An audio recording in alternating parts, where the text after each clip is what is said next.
Hello there. I had intended to make this video about 5 or 6 weeks ago, but one thing or another, I've been sick a little bit. Events have crept up on me, and here we are now in the middle of a war.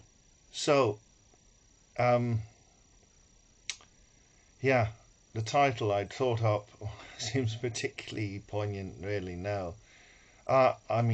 To me, it seemed very obvious that this year would be a very decisive year regarding our future direction, the future direction of humanity. And lots of things led me to this. I did watch an interesting Indian sci-fi, which was about Kali Yuga ending and sort of return of this Hindu deity to help usher in this new age. Um, so it got me thinking a lot. So Kali Yuga is supposed to end, and Satya Yuga, which is meant to be a much better epoch, would would be arriving. So according to some, this is 420,000 years, and we're long, long way off of it ending. According to other people, we're at the end now. And this sort of ties in very well with other concepts such as the Age of Aquarius, which again, there's disagreements about whether we're about to enter it or we've already entered it. And then, you've got the Hopi Indians talking about the fourth, pardon me, the fourth epoch coming to an end, and two paths which are very different being open to humanity. Um, And yet another sort of prediction, I suppose, would be the rise of Ahriman as described in 1919 in the lectures by German mystic Steiner, Rudolf Steiner. Sorry, I had trouble remembering his name there for a second. I've read that and it's quite insightful, and it does seem to be very appropriate for the times we are in with the rise of AI and digital ID possibly being imposed on everyone, and the sort of whole sort of virtual reality life that we're being steered towards. Um, and like the Hopis talk about this as sort of like a decision to be in a sort of soulless techno world, or one that's more grounded in the reality of physical and spiritual life. Um, sorry, obviously the Hopis, they would be uh, looking towards of a more grounded, more holistic life. And they're not going to approve of this technological dystopia that we could be heading for. So, a lot of people would also be thinking about this being the end times, possibly, although the various interpretations that the apocalypse maybe isn't actually the end, it's sort of, again, a new era. And Nostradamus talked about this, and this sort of cataclysm was something that he predicts that humanity would survive, that we would go forward, it wouldn't be the end. So,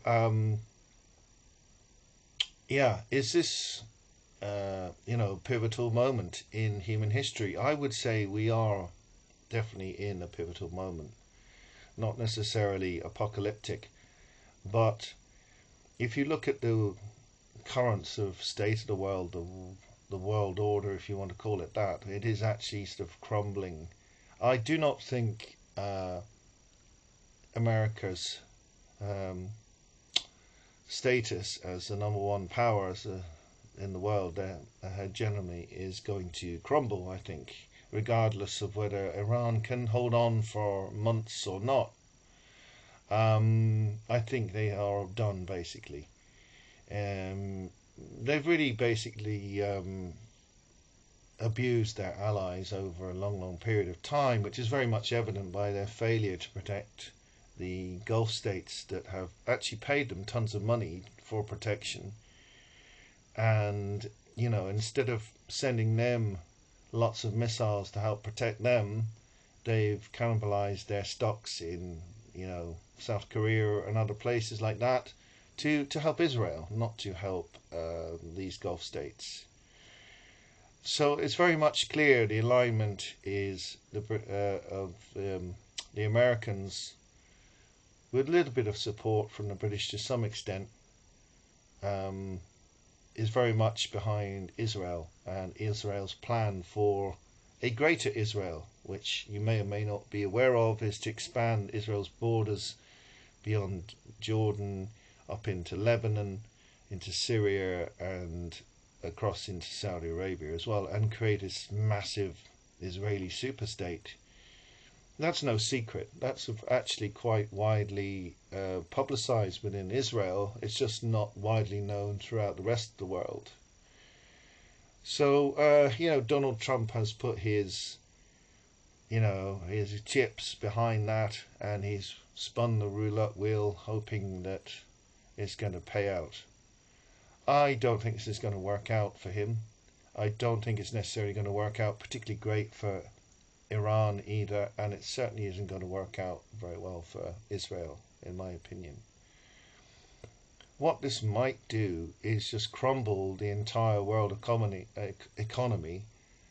It's very likely, and the existing sort of power structures that we've got.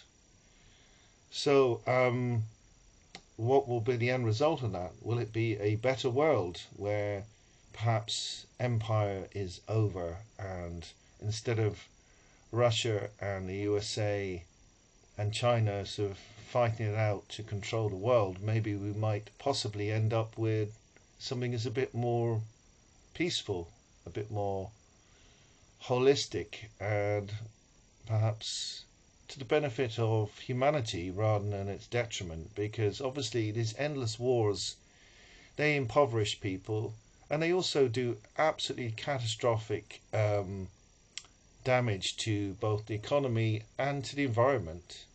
All these munitions going off everywhere are actually, causing mass sort of poisoning of the soil and huge damage. And then, of course, the more resources you need to make more weapons and more machines, etc., that means more ravaging of the environment for basically destruction. It's not creative; it's destructive.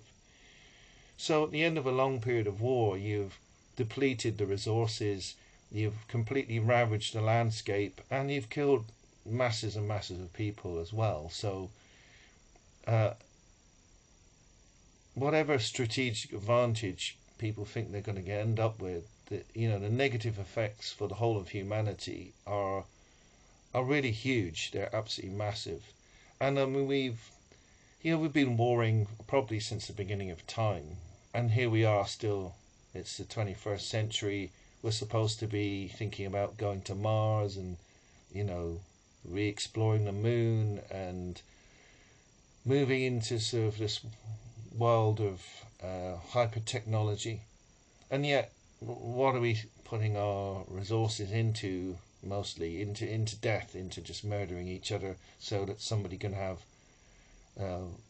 more control over the oil, or their share price is going to go up because they bought tons of Raytheon or Boeing shares or whatever, and they want to get richer at the expense of the bulk of humanity. There's some 8 billion people now, most of whom are pretty poor and have limited opportunities, while a few billionaires who own masses of stocks in these big companies, they're just salting away even more money that they don't need to begin with, and they're already completely sort of saturated in money, enough to probably last them 10,000 years, and yet they still want more.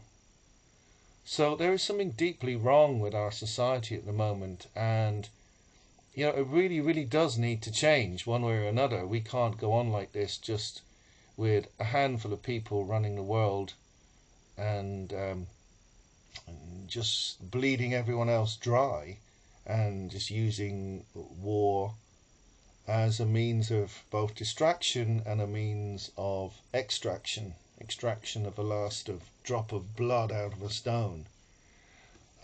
It's really, really quite criminal and disgusting. But this sort of thing has been going on for millennia, and I suppose we're so used to it that we just sort of accept it as if it's sort of okay when it clearly isn't okay. I think it's time that we stepped out of this, that we grew up finally and started looking after each other instead of actually trying to destroy each other. I think most ordinary people would prefer peace, they prefer cooperation. But unfortunately, the people who run pretty much every government on this planet, they don't care about that. They're just obsessed with power and money and control. And they're not interested in what benefits humanity as a whole. They're interested in what benefits them and their small number of friends. So this whole pyramid structure of government that we've been stuck with for so long, this really, really needs to go. So if that means that the USA collapses into chaos, or the Muslim world collapses into chaos, or Israel's erased, may these all be terrible, terrible things, but maybe out of the other side of it, there might come something better, a new future in which ordinary people will actually get a say in their own lives. They'll get a say over how this planet is run instead of it being run by psychopaths. One can only hope that that is what all these predictions are about a new, better world where people are able to actually prosper rather than being controlled and pushed down and taken advantage of in the way it has been for thousands of years. So anyway, I'm hopeful that that's what we're going to end up with eventually. This is a horrible period to be in, where we're in the middle of a war, but one can only hope that this is the threshold of something better, something new, instead of more of the same. Okay, that's pretty much all I'm going to say for today. Hope you found this of interest, and thank you for watching. Please like and subscribe if you can, and that will really help with the algorithm and all that crap and being shadow banned. So if you're able to share this video, if you think it's worth sharing, I'd be grateful for that too. Okay, that's it for now. Bye bye.